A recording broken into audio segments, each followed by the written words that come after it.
When you begin your master's or PhD journey, it's easy to feel unstoppable. You might dive into research 15 hours a day, powered by passion, curiosity, and caffeine. But over time, that energy fades, the pressure builds, the novelty wears off, and the long days of writing, reading, and analyzing start to feel like an endless loop. What once felt exciting can slowly become draining if you don't create balance. That's why so many graduate students eventually hit a wall.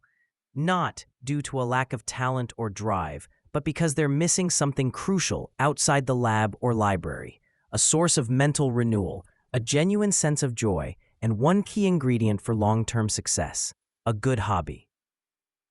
In this video, we'll explore why developing a meaningful hobby is not just a nice-to-have, but essential for thriving, mentally, emotionally, and even academically during your postgraduate years.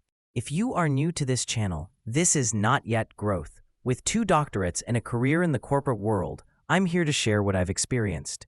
Based on real-life experiences, this channel shares practical tips and inspiration to help you thrive in academic life, build resilience, grow personally and professionally, and achieve financial well-being.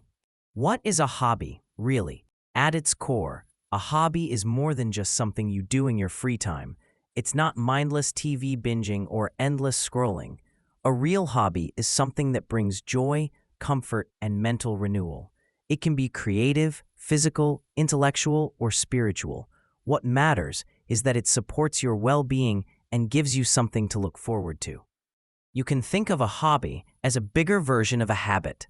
While habits are small routines that shape our day, like drinking water or making your bed, hobbies are intentional practices that become part of your identity. Over time, they form a meaningful connection to your sense of self, providing purpose, structure, and emotional resilience, especially during long and demanding academic journeys.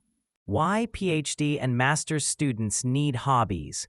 Let's face it, doing a PhD or master's is a marathon, not a sprint. You're not just producing academic work, you're navigating setbacks, uncertainty, isolation, and long periods of self-directed labor. This can lead to burnout, fatigue, or even depression if not properly managed. Here's how hobbies come to the rescue. They act as mental support systems. Think of your hobby as your emotional home.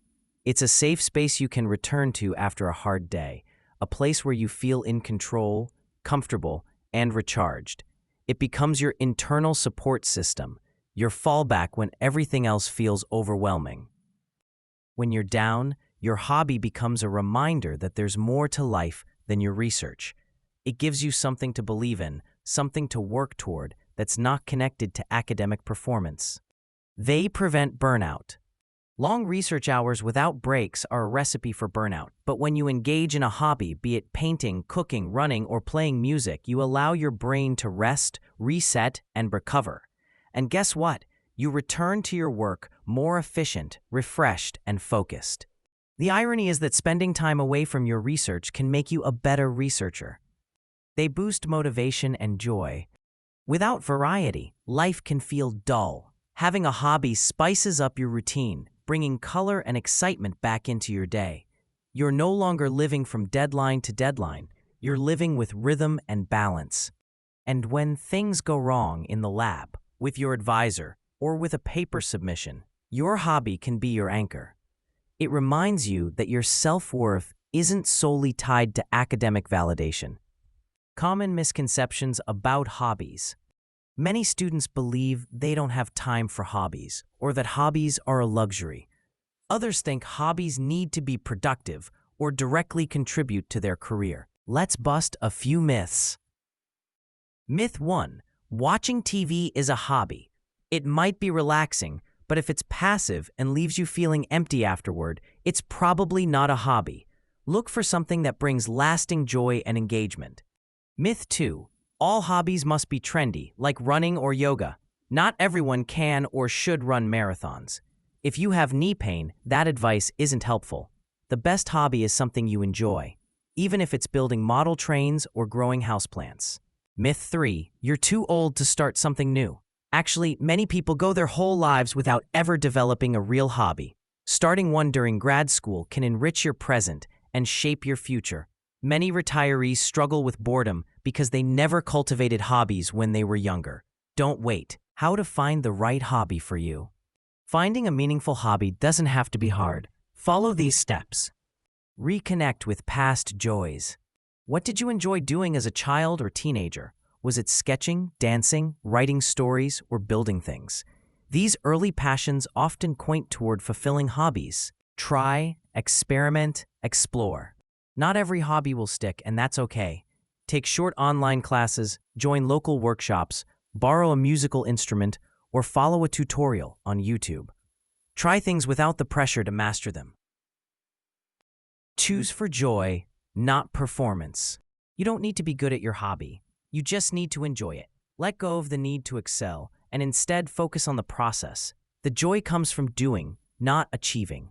Hobbies that work well for graduate students. Here are a few hobby ideas that many master's and PhD students have found helpful. Cooking or baking, a creative, sensory, and satisfying break from abstract thinking. Drawing or painting, helps express emotions and improves mindfulness. Playing a musical instrument, trains focus and coordination. Fitness, yoga, running, weightlifting, builds resilience and mood stability. Gardening or plant care provides peace and a connection with nature. Learning a language or new skill feels productive yet fun. Meditation or journaling supports emotional regulation and clarity. Don't see your hobby on this list? No problem. The key is to find something you connect with. Even small creative outlets, like photography, knitting, or origami, can have a huge impact on your emotional and mental well-being over time. Final thoughts. Your hobby is your power source. Doing a master's or PhD is hard, but it doesn't have to be joyless. A well-chosen hobby acts as your emotional battery pack. It restores your energy, gives you perspective, and keeps you grounded when things get tough. You'll be more balanced, more resilient, and yes, even more successful in your academic pursuits. Don't wait for burnout to force you to slow down. Start now. Choose something that lights you up, even if it's just for 30 minutes a week. Your research deserves your best self, and your best self needs a life outside of research. By integrating a hobby into your routine, you're not wasting time, you're fueling your creativity, your focus, and your well-being. It's not a distraction from your goals, it's a foundation that supports them. The most successful scholars are not just hard workers, they're whole people. Ready to find your hobby? Make a list of 5 things you've always wanted to try. Pick one, set a small goal, and begin. Because thriving in grad school isn't just about working harder, it's about living smarter. Share your hobby or what you enjoy in the comments below. Thanks for watching. Hope you enjoyed this video. For more tips on academic life, motivation, and productivity during grad school, don't forget to like and subscribe. That will help you thrive. See you in the next one.